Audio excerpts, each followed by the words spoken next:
Welcome to the Dissertation Writing Workshop. I'm Jacob Mays, and today we are going to begin writing Chapter 2, Literature Review. Okay? So, the Literature Review has 5 sections.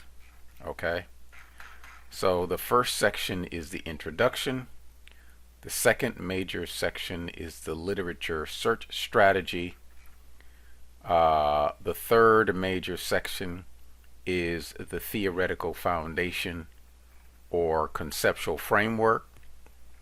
If you're doing a quantitative study, you're going to use the theoretical foundation. If you're doing a qualitative study, you're going to use the conceptual framework. Okay? And then we have the literature review section, which consists of several subsections, which we will cover in this particular section as we go through it paragraph by paragraph, but this is just an overview of the overall literature review chapter. And then we have the final section, which is summary and conclusions. Okay? All right, so the objective of the first section is to state the purpose of the chapter, review and critique the literature relevant to the study. Okay, so let me just give you sort of a 10,000-mile overview of the purpose of the literature review. First of all, is to lay out a roadmap for how you conduct your literature review search. That's the literature search strategy. Then it's to discuss the research related to your theoretical framework or conceptual framework. Okay, so that's number 2. And then number 3, it is to review and critique the literature related to the major concepts associated with your study and the individual variables that you are using for your study. Okay? Again, the broad concepts, so stress or learning or whatever the broad concepts are, the topic area, and then the individual variables that you are using for your study. And then you're going to summarize all of that and then also provide a rationale for the gaps in the literature based on your review. Right? So chapter 2 is where you really make a strong argument for and provide all the evidence for the gap in the literature. Okay? But don't worry about how it's laid out. We're going to give it to you paragraph by paragraph, section by section. All right, so the first section, state the purpose of this chapter. Okay? Which is to review and critique the literature relevant to the study, identify the gap in the literature of the study. All right. The next objective of the introduction section is to preview the major sections of the chapter. And then the third objective is to add a transition to the literature search strategy section. So it's just a sentence saying, okay, now we will move on to the literature search strategy section. All right, second section. What is the objective of this section? List accessed library databases and search engines used. So you have to state which databases and search engines you use for your literature review. List the key search terms and combination of search terms. Again, detailed. This is like a cookbook. Okay? This section is like a cookbook. It has to be very structured in what you did, databases you use, how many articles you found using the search terms, and so on and so forth. Okay? All right. Describe the scope of the literature review in terms of years searched as well as types of literature and sources searched. Okay. Including seminal literature and current peer-reviewed literature. So again, this is like a cookbook. So in other words, if someone were to emulate this study, what is the search strategy they would use to emulate what you did, right? So what years what were the time frames that you used to select the articles? Say, was it like 2000 to 2020? You have to state all of that. All right.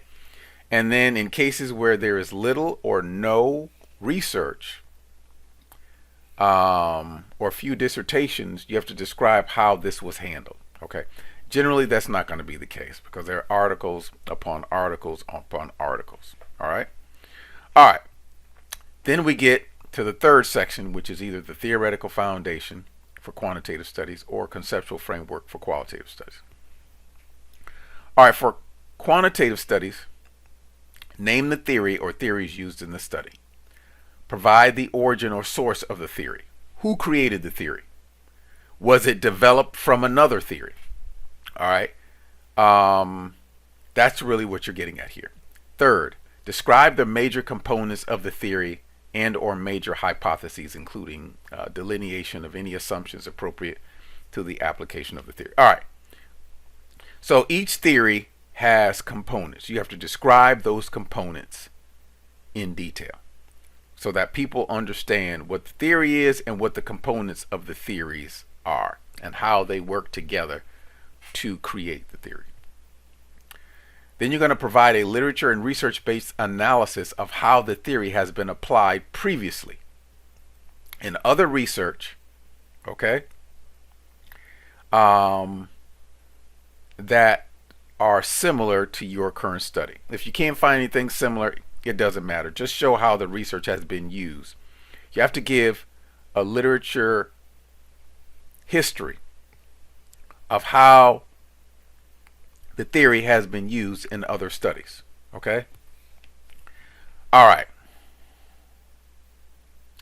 Now, then you're going to provide a rationale for the choice of this theory. In other words, I'll say based on this, based on all this information, based on the theory, based on the theory components, based on what the theory, how the theory has been used in previous studies, why is this theory appropriate for your study? Okay, why is it appropriate for your study? Okay, and then you have to finally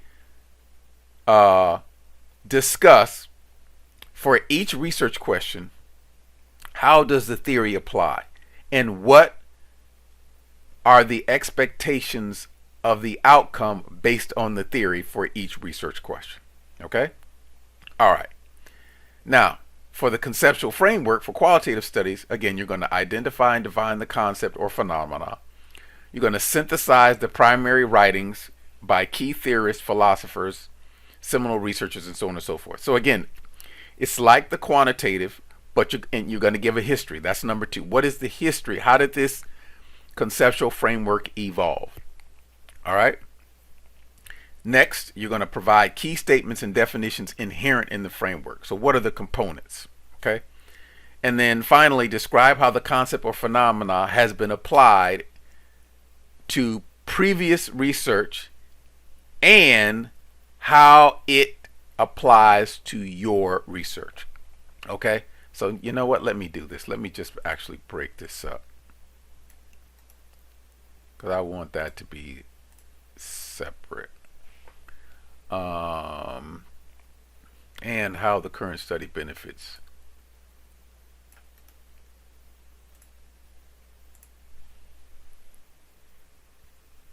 How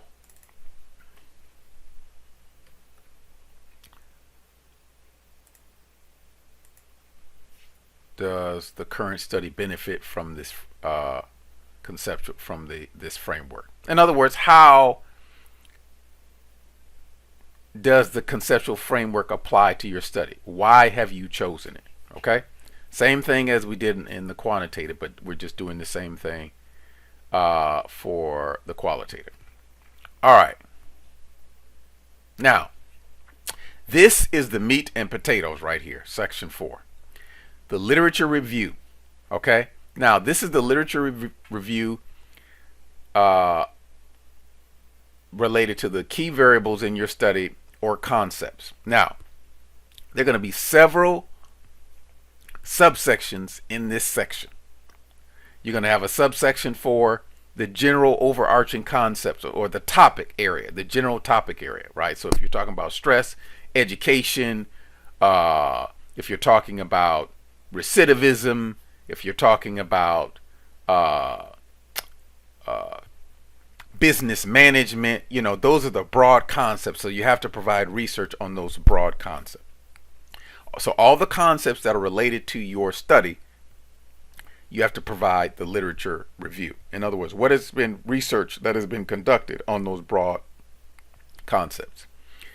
Then once you talk about the broad concepts, then you're going to discuss the literature and research related to your key variables. What studies have used these key variables, and what are the strengths and weaknesses of those studies? Okay?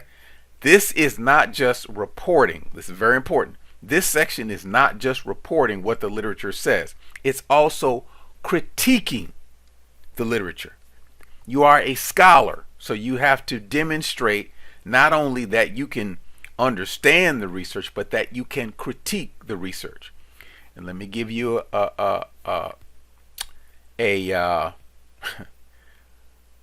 clue.